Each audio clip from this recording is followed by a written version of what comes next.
Hey guys, Luke here, and how good's this? We actually have some footy news to talk about, an NRL signing. A bit weird that there's actually some signings happening, but I guess the coronavirus hasn't stopped NRL teams from making moves to 2021, considering, 2021 might be when they go back to playing. Who knows, maybe not even then. But the Newcastle Knights have announced the signing of Tyson Frizell, New South Wales, Australian international. What a signing he is. Now, I really don't understand how they can be making signings with sort of what's happening in the world at the moment. The game's not even being played at the moment. All the talks of the salary and players taking pay cuts and this and that in terms of the salary cap. Is the salary cap going to go down? The NRL doesn't have money. Talks of clubs even going out of a business or going bankrupt or whatever.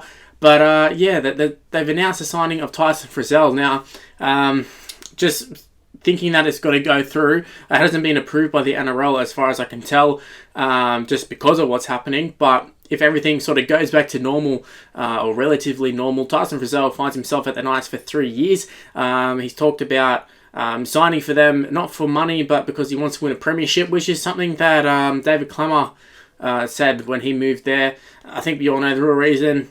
A good payday as well as a premiership aspirations. Now, the Dragons, I think he's been a great signing for the Dragons. Back in the day, I'm pretty sure he came from the Sharks, bit of a nobody. He's made his name at the Dragons, found himself to be a New South Wales, sort of a regular in the New South Wales team at this point. One of the favourites for New South Wales, probably one of the favourites for Dragons faithfuls. Don't know if that will change for the rest of this season, but I think he's given it his all for the Dragons. You can't really ask too much from Frizell. He's given it his all, like I said, every single game for the Dragons, as far as I can tell. It's just, I think you look at that Dragon side, and they do underachieve a bit, but in terms of their lineup, it's just not that good. I think they missed their premiership sort of boat, and he's looking at the Knights lineup, and they're sort of on the up. You look at their four-pack, you had Tyson Frizell into that, and that might be that missing piece. Jaden Brayley, great sign. I know he's just done his ACL or whatever he did. He's hurt his knee. I feel like the hooker position's cursed at Newcastle ever since Badiris. You look at Slade Griffin, Groikosh Jason, and now Jaden Brayley. They've all had pretty serious injuries as soon as they signed. But I feel like they've really got a great side, especially for 2021. You look, they got Mitchell Pearce there to lead them as the experienced player. You got David Clemmer, international prop. You got Jacob Safidi. Was it Daniel? One of the Safidi brothers. The New South Wales one. Both of them are there. But you got New South Wales representative in Safidi, who did quite well for New South Wales, actually. You got Brayley, who's one of the best young hookers in the game. You take out Damien Cook and McInnes, and Brayley's probably up there, I'd say. There's probably a few others there, but he's a pretty solid player, which is what they need in that hooker position. Then you're adding guys like Ponga in that. But just in terms of the rest of their four-pack as well, they have Lachlan Fitzgibbon, who is quite a consistent player. He's pretty decent. Barnett's quite good. Then you add in Frizell. He's outstanding. Experienced guys like Aiden Guerra still there. I think they have a really good four-pack, and I feel like I'm missing someone in terms of their back row, but I can't think of it off the top of my head. But yeah, Lachlan Fitzgibbon, Tyson Frizell, you add in Barnett is quite good, but yeah, Clemmer, Frizell, that's going to be a really hard four-pack to keep up with. And then you add the fact that guys like Kalen Ponga are going to be playing off the back of that. I think it's danger signs for the rest of the league in 2021. I think that's a phenomenal signing, and I'd be intrigued to see how much he's actually signed for. Just as to why he would leave the Dragons. You'd think the Dragons would pay through the roof for him, but I guess maybe, maybe just the lure of a premiership is too much. But he is going from playing in a pretty good four-pack with the Dragons in terms of James Graham's there, Paul Vaughan, Tarek Sims. Between Tarek Sims and him, you've got two back rowers who play for New South Wales. So you're going to the Knights. It's not like the Dragons four-pack is bad, but I just think the Knights team overall is a lot better. And I think they do have a lot more chance of winning a premiership. But then even so, I don't know if the Knights, they've got a side that is, on paper could be very good, but they need to put it all together, and they haven't been able to do so. Kalen Ponga's been very hot and cold. Connor Watson's and Kurt Mans and all that, very hot and cold as well. But I do like their side. I really do like their side. Would have been interesting to see how they went in 2020. We might get to see it, we might not. But I think they've actually got a pretty good side. If Brayley can get back when the season starts up again, that would be fantastic for them. But yeah, Tyson Frizell, great signing. I just can't figure out how the signing's actually been allowed to be made, or at least been announced. I mean, Frizell's come out and said essentially he's not going to talk about it.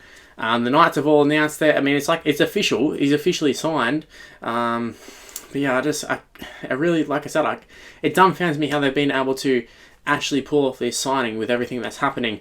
I feel like the smartest thing to do for clubs would be to not do any signings, to sort of just stop talking to any players, just ride this out and see what happens. Because them committing to a player when they don't even know what's going to happen with their team, with the league, like, is the 2021 season going to happen? Who even knows?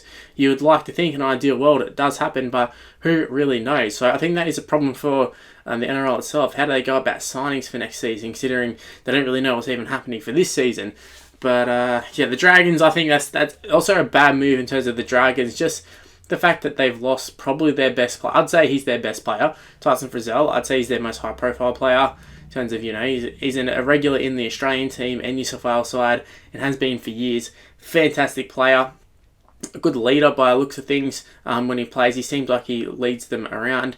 But yeah, it doesn't tell me positive things for the Dragons. I think the Dragons, like I said, they had their premiership boat. They missed out on it.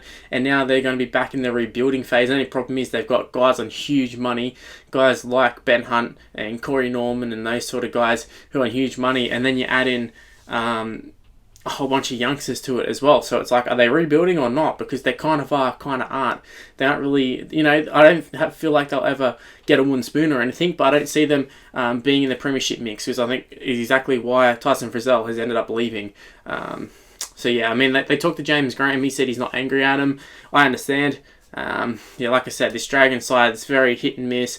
They have potential to be quite a good top 8 side, but they just can't put it together on the field. Very frustrating in the first 2 rounds, and I think, just look at their halves. Ben Hunt and Corey Norman on the day can be fantastic. They're so hot and cold, and that goes for the rest of their back line.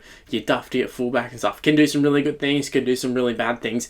And for a guy like Frizell, he's busting his ass week after week. It's just not good enough. When it gets to a point, I think, where you go, enough's enough, I need to win a premiership. He's won Origin Series, he's won World Cups and that. It's time for him to win an NRL premiership. So that's what he'll be looking to do. And now, guys, leave in the comment section below, what are your thoughts on this Tyson Frizell signing? Do you think it should have been allowed to have gone through / announced? I personally don't think they should have announced it, but hey, it's good for me. It gives me something to talk about. While you're at it, guys, also go ahead and give me a follow on social media. It's on the screen right now, Mr. Luke on my team. My Facebook page is also in the description below as well. And go ahead and add me on Snapchat. Same way it's on the screen right now, Mr. Luke on my team.